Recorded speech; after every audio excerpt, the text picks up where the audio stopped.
After a solid offseason, we now head into the time where we take a serious look at what the Commanders need to do. Now, they shocked a lot of people by not only making the playoffs, but doing a lot of great things like Jane Daniels is the real deal. Dan Quinn has this team heading in the right direction. And let's be real, nobody had the Commanders doing this. They did not. And so can you imagine what happens when Dan Quinn has another year with this team, Jane Daniels has another year to develop, and you maybe even get him a weapon in T. Higgins and Myles Garrett? Maybe. So, to a little bit to that later point. Now, Myles Garrett has asked for a trade from the Cleveland Browns, and you just know they're not going to trade him to anybody in the AFC for fear of actually playing the guy, which makes sense, especially in their own division and everything. But what if I told you that even though the running defense got absolutely worked against the Eagles, I get what a lot of people are saying with that. I absolutely do.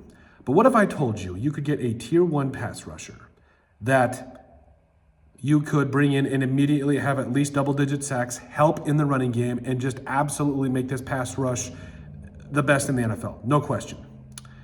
I think it would make some sense, and when we talk about trading for a guy like Myles Garrett, because I think that Myles Garrett is a very good player. Obviously, he's an all-pro. He is, check all the boxes on the type of player he is. But, and he's still in his prime, too. That's the thing that a lot of people are forgetting. Myles Garrett, who has been in the NFL for a minute, yes, but overall, this guy's been a freak ever since he came in. But at 29 years old, doesn't turn 30 until December. He's got at least 2 or 3 more years of being a dominant pass rusher for the Washington Commanders. And let's be real, he is so athletically gifted that you can't put the normal constraints to what he can do for you on a one-time thing.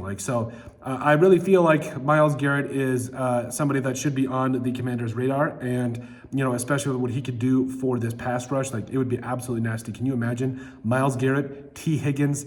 That would make them absolute Super Bowl contenders. I feel like just those 2 moves would elevate this team to being something that is just the Eagles have to seriously reckon with. Yes, Eagles won the Super Bowl. We called it 6 months ago, but Commanders are coming. Commanders are a tough team, and trading for Myles Garrett could make some sense. Now, compensation-wise, what are we talking?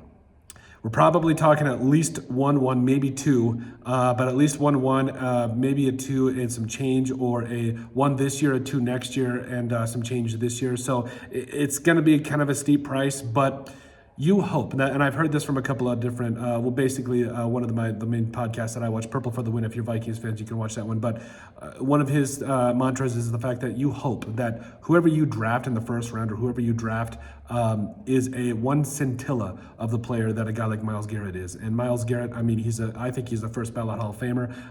And I think that when it's all said and done, he's going to establish himself as one of the most dominant defensive ends of all time. But overall, let us know what you guys think. Myles Garrett, who potentially the Washington Commanders potentially should trade for. Make sure you guys like, comment, and subscribe down below, and we'll see you on the next video.